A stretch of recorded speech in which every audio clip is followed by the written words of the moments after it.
So nutrition is one of our core pillars of our customized bone health plans.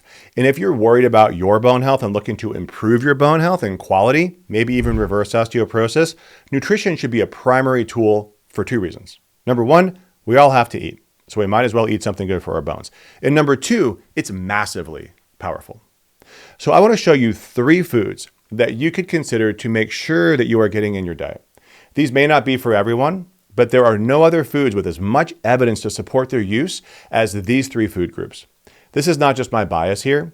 This is research, evidence, and our clinical success with bone health. So these are in no particular order, but my favorite is last. So please stick around for that one. Now let's dig in. All right, so food group number 1 is dairy. Now wait. Before you turn this off, hear me out. I think we're missing the big picture on dairy. Let's not miss the forest for the trees. I've published videos in the past on common misconceptions pushed forward by influencers like Dr. Mark Hyman. Now, I love Dr. Hyman, but his opinion on dairy seems oddly harsh and out of sync with the literature on this topic. When you hear comments like his around the study that says that 1 glass of dairy will increase your risk of fracture by 9%, please know that this is taken out of context. That study is in reference to pediatric exposure to dairy and is related to height gains from dairy, and it's not an issue with the dairy itself. We're probably all past the point of growing in our lives, or at least vertically, so we need to consider what dairy could be used for now. I look at dairy like this. It is a natural tool that we can use in an unnatural way to leverage the potential benefits. I say unnatural because we are the only species that considers drinking milk into adulthood. We are also the only species that drinks milk from another species. Some would argue that those 2 facts alone are reason enough not to consume milk. I disagree. Think of it like this. Supplements are natural, but consumed in an unnatural way. Processed foods, possibly natural, but also consumed in an unnatural way. HRT is bioidentical, but applied exogenously, also unnatural. You don't usually get testosterone and estrogen through your skin. Many of the tools we use to optimize our lives are unnatural, so we shouldn't exclude milk based on this premise alone. So then what are the potential benefits? So let me walk you through some research that I think you might find compelling. So this first study is a 2022, so a recent study, meta-analysis of 20 randomized control trials looking at milk supplementation in adults. So this is not an observational study. This is actually using milk as a tool. What they noticed is that there was increased bone mineral density at the hip and the lumbar spine. Not the whole body or femoral neck, but increase at the hip and the spine. I'm pretty happy with that.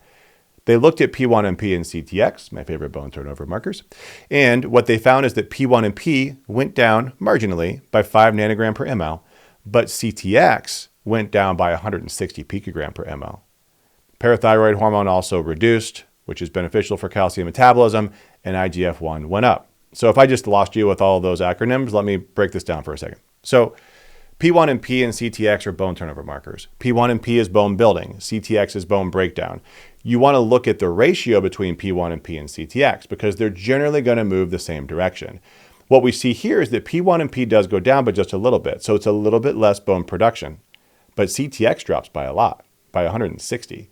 So that shift is going to look like this. When you do a ratio, the ratio is going to look better.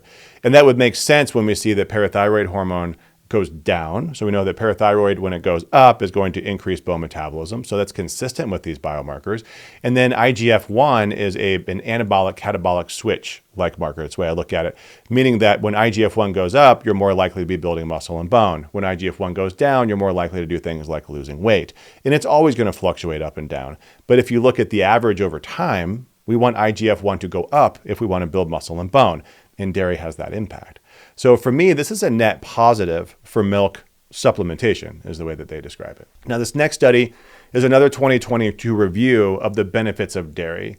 And it really contradicts some of the commonly held and repeated beliefs around population-based and observational studies that show an increased risk of fracture with dairy consumption, because those studies are certainly out there. So the study points out that dairy is high in protein, it's high in calcium, it's high in dietary fat, and it's high in other nutrients. So I like to point out like this, which is that dairy is the only natural food that is high in carbohydrate, protein, and dietary fat. Dairy is designed to make things grow quickly. If we want to grow muscle and bone, we may want to pay attention to that little natural hack. So they go on to conclude that in these observational studies, dairy product intake, particularly fermented intake, which also provides probiotics in addition to the calcium. These studies show that there is an association with a lower risk of hip fracture with dairy, again, supplementation or intake, and fermented dairy actually outperformed regular milk. We'll talk about some of that later. This next study is a 2021 randomized control trial of over 7,000 older adults. Now, I'm not going to tell you the age because I don't want you to get mad at me, but this is technically older adults. And what I like about it is these are adults in a residential care facility, meaning these are people who have lost some independence. So this is a population that we're really concerned about fractures and falls. And what they saw in the people that were getting milk is a 33% reduction in fractures, hip fractures, and falls. Wow. So then, is dairy the magic bullet for longevity? No. But I think it's better than it usually gets credit for. Now, here's a little background. Not everyone tolerates dairy. I'd say in our practice, a half, 2/3 of our patients can tolerate some form of dairy. And there's lots of reasons for that. Lactose is the primary carbohydrate in milk, and that can be challenging for some people. We have to create an enzyme to break down lactose called lactase, and different ethnicities and also age can play a role in whether or not we can produce enough of that enzyme. Casein, particularly A1 casein, can be very inflammatory for some individuals and they can't tolerate dairy as a result of that. But there are alternatives like A2 dairy, which comes from either A2 specific cows or goat and sheep. Some people don't tolerate whey, not quite as common as intolerance of casein. There's other proteins in there, so not everybody can tolerate it. One of the things I often will bring up to patients, though, and we talk about this with our team of dietitians, is that sometimes it's actually gut dysfunction or immune disturbance that is resulting in the intolerance. It's not actually dairy intolerance.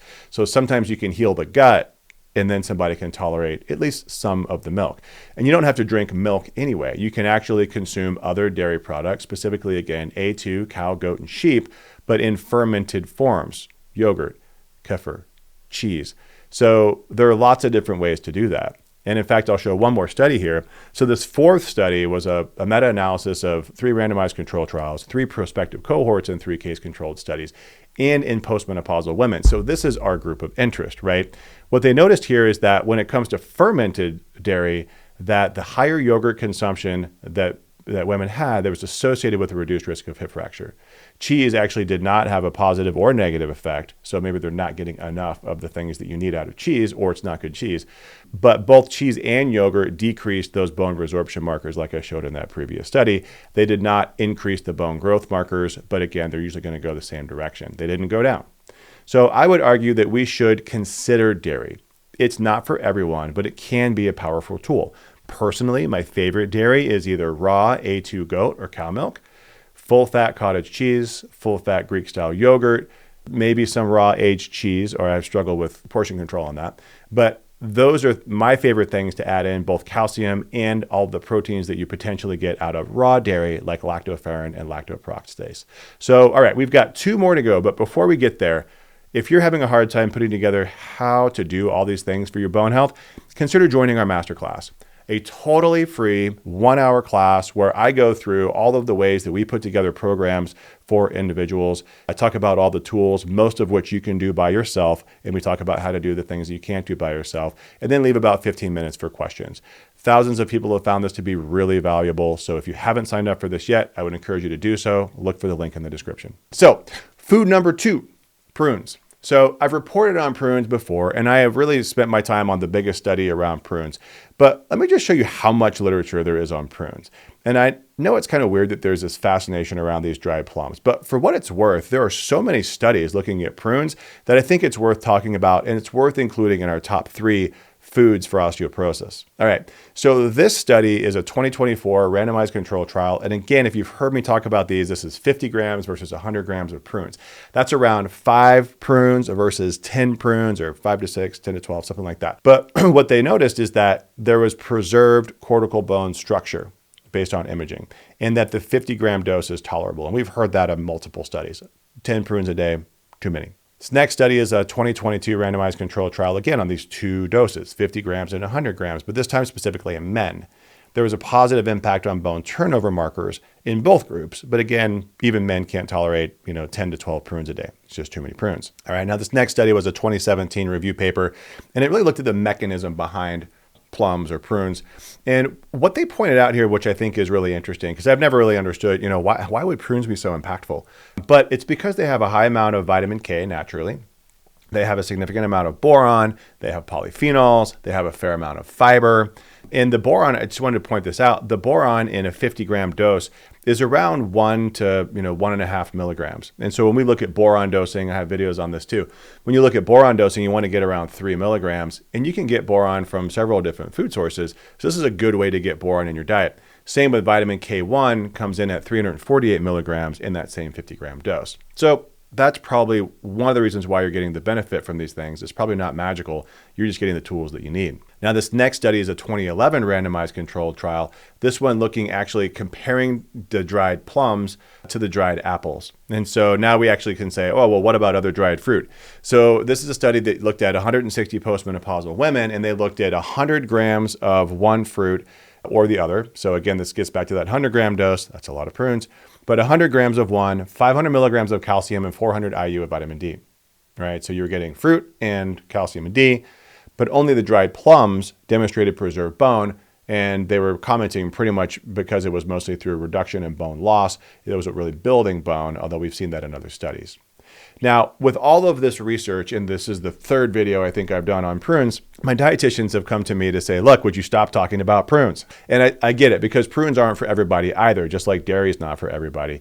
Their concerns are is that prunes come with a fair amount of carbohydrate. For those that are following a carbohydrate-restricted diet, this could be a problem. Additionally, if you are looking at, making sure you're getting a variety of foods, this does drive you into eating the same thing every day, and that can be challenging for some individuals. So prunes, again, may not be for everybody, but it is a tool that some people are enjoying using. Regarding the carbohydrate thing, though, we did have one of our coaches who was open to doing some work on her end using a CGM, or a continuous glucose monitor. Now, a continuous glucose monitor is a tool that you can use to look at the impact of carbohydrate on your fasting, or not fasting in this case, but on your glucose. And so you can watch your blood sugar rise and fall. And what she noticed is that she didn't really get much of a glucose spike after eating 50 grams of prunes. And this was on an empty stomach with no other food. It was like the worst of the worst conditions. So while we're concerned about the carbohydrates, and for someone who is significantly carbohydrate intolerant, this could be an issue. But if you're carbohydrate tolerant, then probably eating this many prunes, especially if you're eating them with other foods, shouldn't be too much of a big deal, but this is going to be very, very individual. All right. So let's talk about my favorite food group. Now, for those of you that have watched a lot of our videos, you probably know what this is already, but my favorite food group for osteoporosis in aging is animal protein. And I've reported on this before. I've done multiple videos on this, but I think that animal protein is a really important consideration, and it brings up a lot of emotion for many people. And I totally understand that. And I support everyone's right to choose whether or not they want to eat animals. But it's critical that if you're going to make that choice and you have osteoporosis, that you understand the decision that you're making, and you have to really then dig into the tools to help to work your way around not getting these ideal protein sources and amino acid composition. All right. So if you want to build bone, if you want to build muscle or even maintain muscle mass, you really have to focus on getting adequate protein from good protein sources. And for most people, that's going to come from animals. But let me show you a couple of studies that'll help to really drive this home. So stick with me here. So a recent study that came out that I've not reported on already is a 2024 review paper discussing the benefits of plant-based diets. You heard me say that right. So this is a study talking about the benefits of plant-based diets, but what they do in here is they point out, they say, many of the prospective studies demonstrate that eliminating meat seems to increase fracture risk.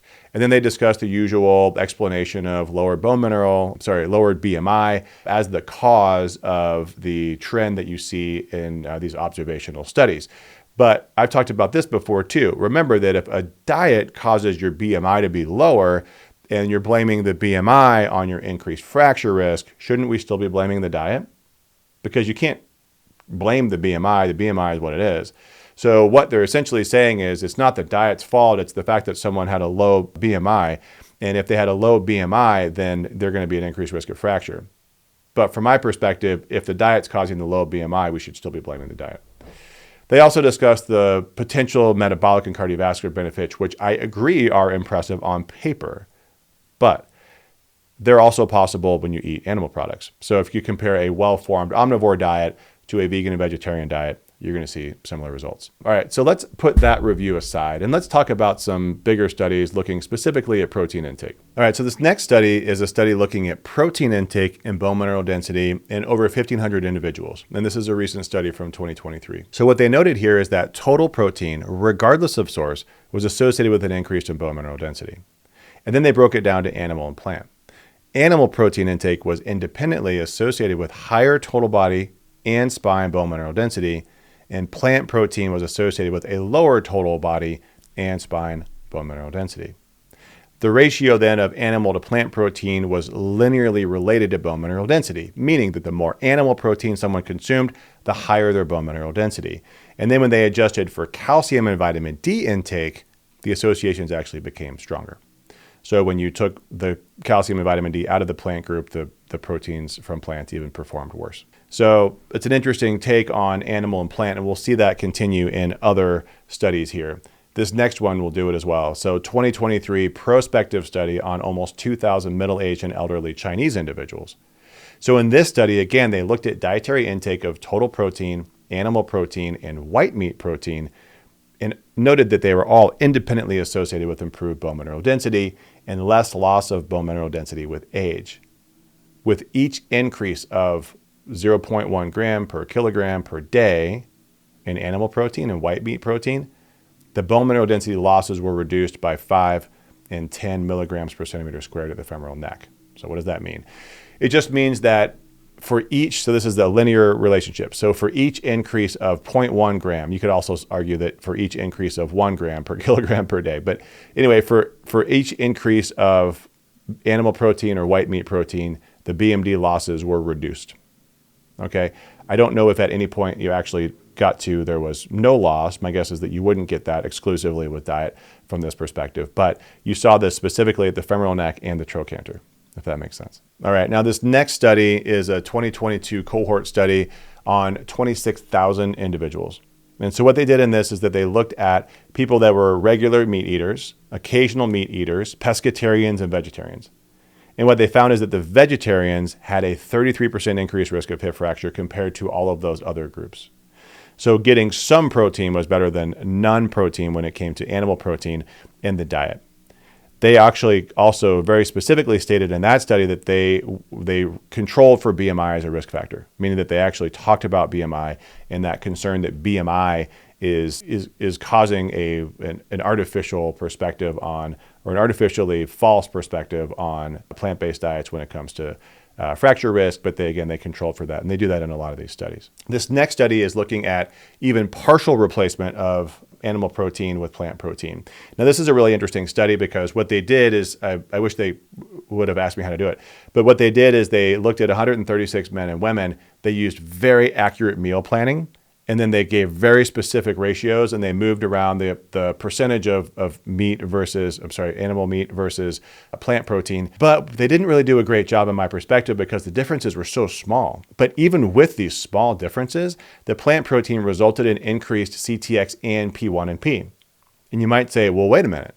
I've heard you talk about those, and I know that CTX is the bone breakdown marker, but P1 and P is the bone building marker, and that if you are telling me that they both increased, then that's a good thing.